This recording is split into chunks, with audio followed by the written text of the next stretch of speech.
From close cattle, are you afraid to fight? Afraid to fight. I am Bakr ibn Umran. I am the bravest of soldiers. I'll chain you and bring you to Ibn Ziyad.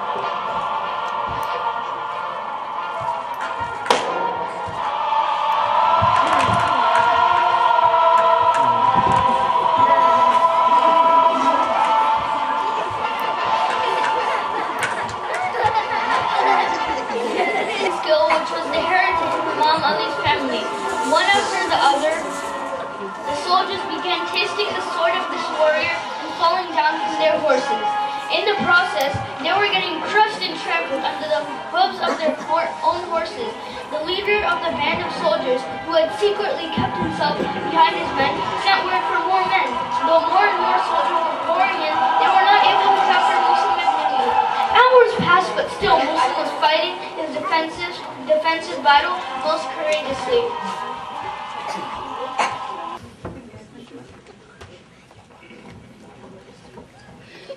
Muslim is giving a fight, the which has not been seen since the days of Ali. We have not been successful in capturing him. We need more soldiers. He has killed many of ours already. Where is my general? Has he not come with you?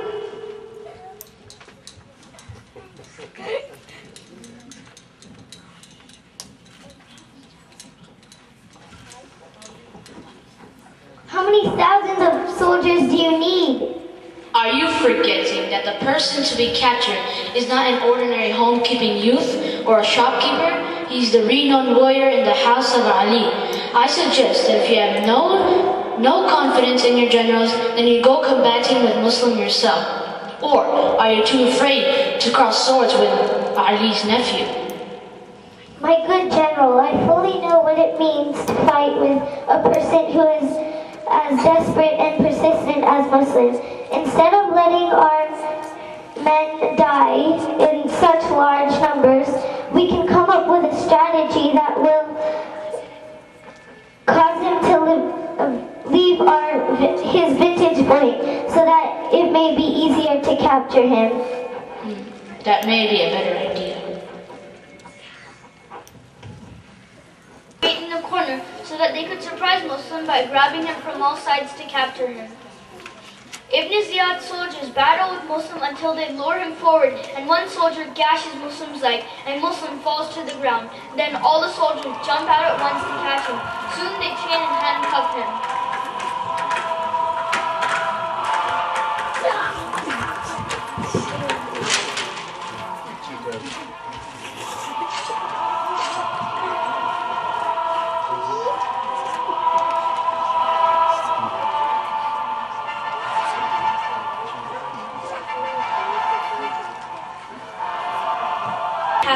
His wounds and injuries had made him more thirsty. The dawn was now breaking and the call for prayers was raised in the mosque of Kufa. Muslim requested his captors to give him some water to drink and to do wuzu. Instead of accepting his request, they mocked him and made fun of him. Muslim was extremely surprised and pained to see the people of Kufa, who were claiming to be the followers of the Prophet, were breaking the rulings of Islam about showing kindness to all, especially those who are helpless criminals. Little did Muslim know that these same people would behave with such brutality towards Imam Hussain and his children in the not-too-distant future. Before being marched off to the court of Ibn Ziyad, Muslim was paraded through the streets of Kufa with heavy chains on his hands and feet. The people of Kufa, who only a few days before were fighting over Muslim with one another just to have a glimpse of him and to invite him to their homes, were now watching him quietly with perfect calmness, as if Muslim was an utter stranger to them. Some devils amongst them were hard-hearted enough to even throw stones at him.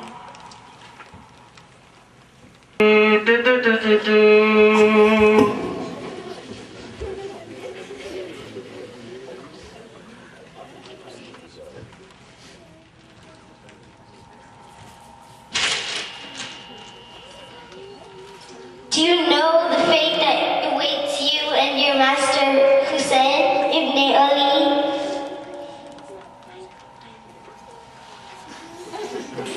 O greedy servant of Yazid, I do not care what you do to me, and I do not like to hear your cursed tongue mentioning Hussein's pure and blessed name.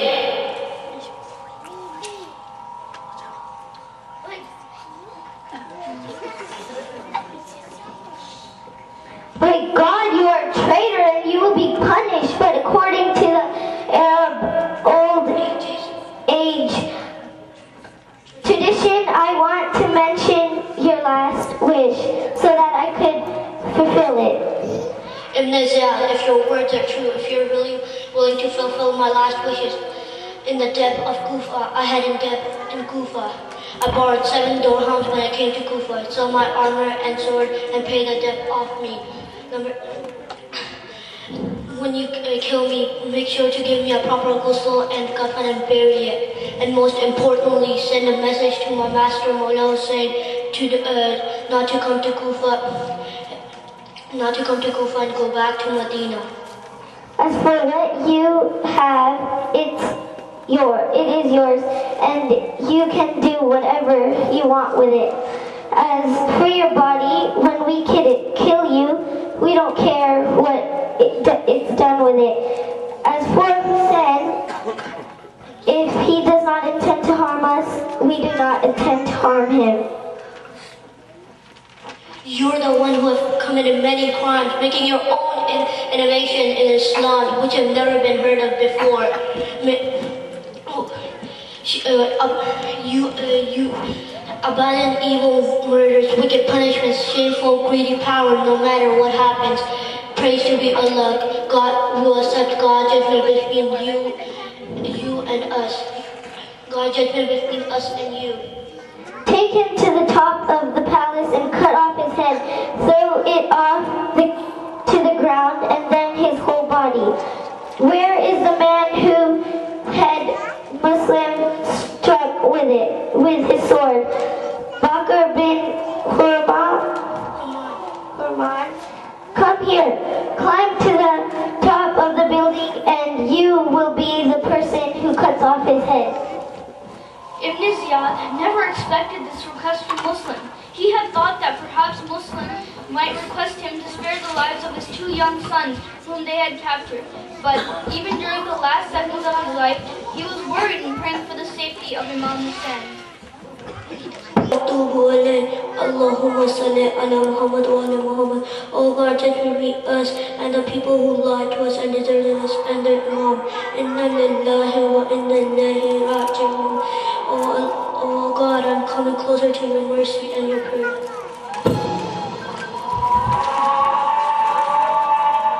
When the sword of the executioner was swaying over Muslim's head, his last thoughts were with his master, Hussain, whom he had loved and cherished more than anything in his life. His only regret was that till the end, he could not do what he wanted to do most, to warn Mullah Hussain against the treachery of the people of Kufa. Merciful Allah did not allow Muslim's last prayers to go in vain. Allah listens to the prayers raining from the hearts of sincere mu'mins like Muslim, and Allah enabled one witness who still had some faith in his heart and who saw everything that had happened that day go riding out of Kufa at the earliest opportunity. This witness reached the carrying back and returning to Medina because of what happened to Muslim. Imam Hussain replied, I'm going forward to meet my destiny, to fulfill the purpose of my life. My death is beckoning to me, and so there is no question of my retracing my steps.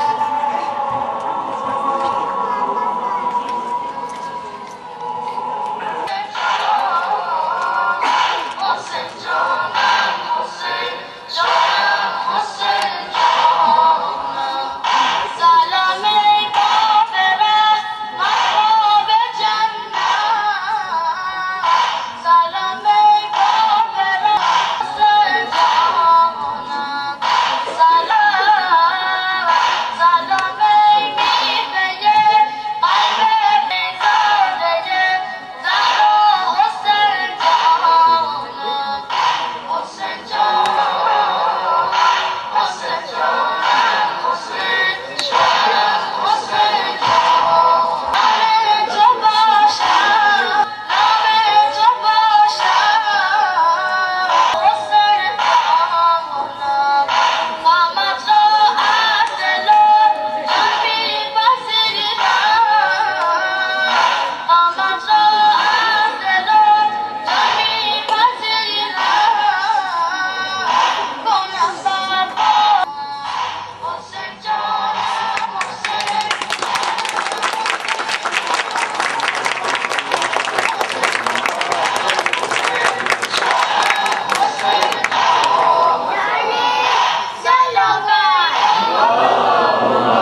Our next presentation is by grade 2. Their topic is Mothers of Karbala, and they did a storybook display.